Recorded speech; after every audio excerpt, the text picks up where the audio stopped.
అనేది ఒక న్యాయమైన ప్రజాస్వామ్యమైన రాజ్యాంగబద్ధమైన డిమాండ్. తెలంగాణ రాష్ట్రం ఏర్పాటుకు చట్టపరంగా కానీ రాజకీయ పరంగా కానీ ఇతర ఏ అధికార విషయాల పరంగా కానీ అడ్డంకులు లేవు. ఇది చాలా సులభమైన విషయం కూడా. ఒక రాష్ట్రాన్ని ఏర్పాటు చేయడం అనేది పార్లమెంటుకి అధికారం ఉంటుంది అని రాజ్యాంగం ఆర్టికల్ 3 ప్రకారం మనకు నిర్దేశితమైంది. అయితే ఒక్కొక్కసారి న్యాయమైన డిమాండ్ కూడా ప్రజల మద్దతు ఉండకపోవచ్చు, న్యాయమైన డిమాండ్ కూడా రాజ్యాంగబద్ధం కాకపోవచ్చు. కానీ ఇది పూర్తి ప్రజాస్వామ్యం పద్ధతిలో 100కి 100% ప్రజల మద్దతుతో ఈ డిమాండ్ సాగుతున్నది, ఉద్యమం సాగుతున్నది. అదే సమయంలో ఆర్టికల్ 3 అనేది రాజ్యాంగం కల్పించింది.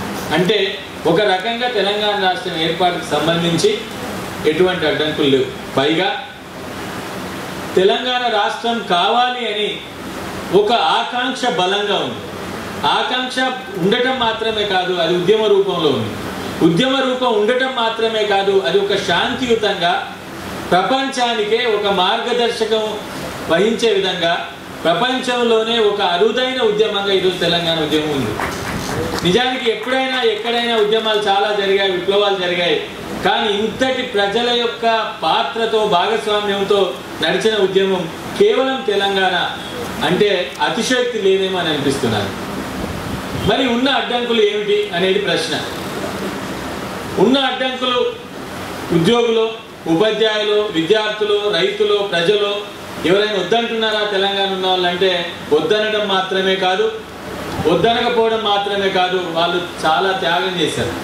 నేను ఒక ఉద్యోగి మాట్లాడుతూ ఇవాళ పొద్దున వాకింగ్లో ఒక ఉద్యోగ నాయకుడు చెప్తున్నాడు, సార్ 42 రోజుల యొక్క సమ్మె అనేది మేము జీతాలకు చూడలేదు, జీతాల గురించి ఆలోచించట్లేదు.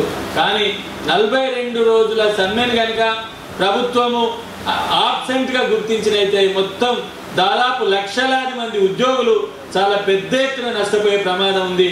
అది రిటైర్మెంట్లో వర్తిస్తుంది, ప్రమోషన్లో వర్తిస్తుంది, అనేక రకాలుగా ఇబ్బందులు పడే అవకాశం ఉంది.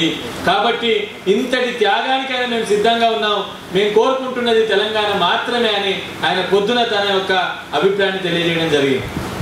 అట్లనే మీకు సింగరేణి కార్మికులు, టీచర్లు, ఆర్టీసీ కార్మికులు, చివరికి అనేక రకాలుగా విచిత్రం ఏమిటి అంటే దేవుణ్ణి నమ్మడం నమ్మకపోవడం పక్కన పెడితే ఒక ఆధ్యాత్మికత కలిగిన పూజారులు దేవాలయాలను మూసివేయడం ఎప్పుడు జరుగుతుందంటే సూర్యగ్రహణము చంద్రగ్రహణము జరిగినప్పుడు.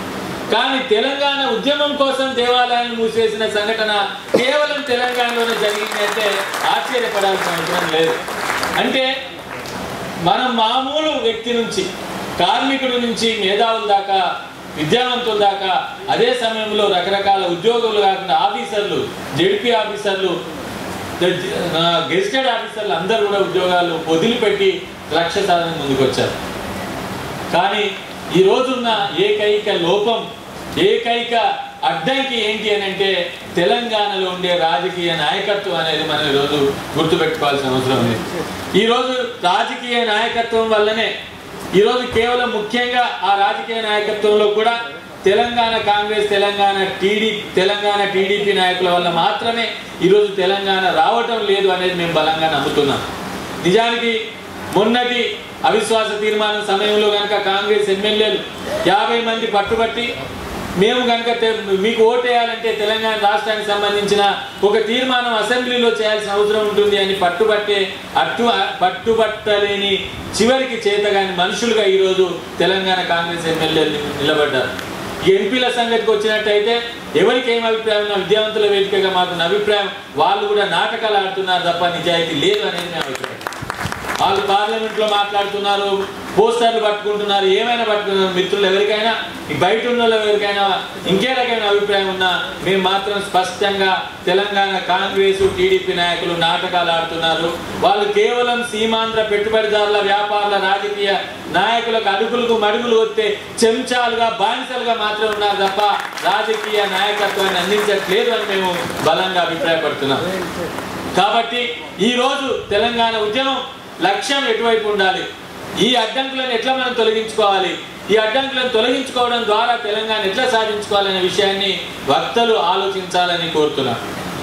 రెండో విషయం ఏమిటి అంటే ఈరోజు ప్రజాస్వామ్య దేశంలో అల్టిమేట్గా అంతిమంగా ప్రజాప్రతినిధులు రాజకీయ వ్యవస్థే ప్రధానమైన కార్యాచరణకు పూనుకోవాల్సి ఉంటుంది. ప్రజాప్రతినిధుల బాధ్యత ప్రజలకు ఆకాంక్షలు నెరవేర్చాల్సి ఉంటుంది. అందుకే ఉద్యమం కూడా చాలా స్పష్టంగా రాజకీయ నాయకత్వం పైన ఉద్యమం ఎక్కుపెట్టాల్సిన అవసరం ఉంది.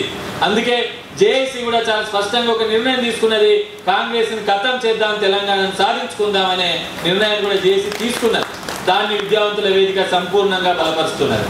అదే సమయంలో విద్యావంతుల వేదిక ఇటీవల జిల్లాల్లో మండలాల్లో మేము మీటింగ్లు పెట్టి ఒకటే నిర్ణయం తీసుకున్నాం, అన్ని గ్రామాల్లో తెలంగాణలో ఉన్న గ్రామాలన్నింటిలో మాకు బలం ఉన్న చోట, మాకు కార్యాచరణ ఉన్న చోట తెలంగాణ కాంగ్రెస్ టీడీపీ పార్టీని గ్రామ స్థాయి నుంచి పెకిలించి వేయాలనే నిర్ణయాన్ని కూడా తెలంగాణ విద్యావంతుల వేదిక ప్రయత్నం చేస్తా ఉన్నాం. అది మేము కింది దాకా వెళ్దాం అనుకుంటున్నాం.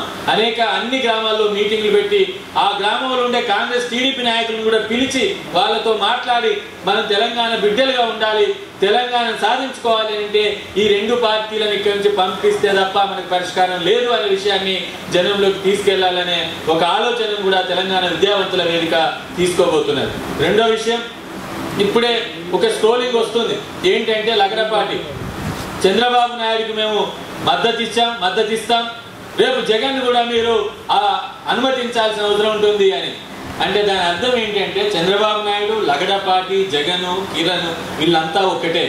కానీ మన నాయకులు మాత్రం వాళ్ళకి అడుగులకు మడుగులొచ్చుతున్నారు తప్ప కాంగ్రెస్, టీడీపీ, టీఆర్ఎస్, బీజేపీ, డెమోక్రసీతో కలిసి ఈ రెండు పార్టీలు వచ్చి మనం అందరం కలిసి తెలంగాణ సాధించుకుంటామన్న సోయి లేకుండా పోయింది.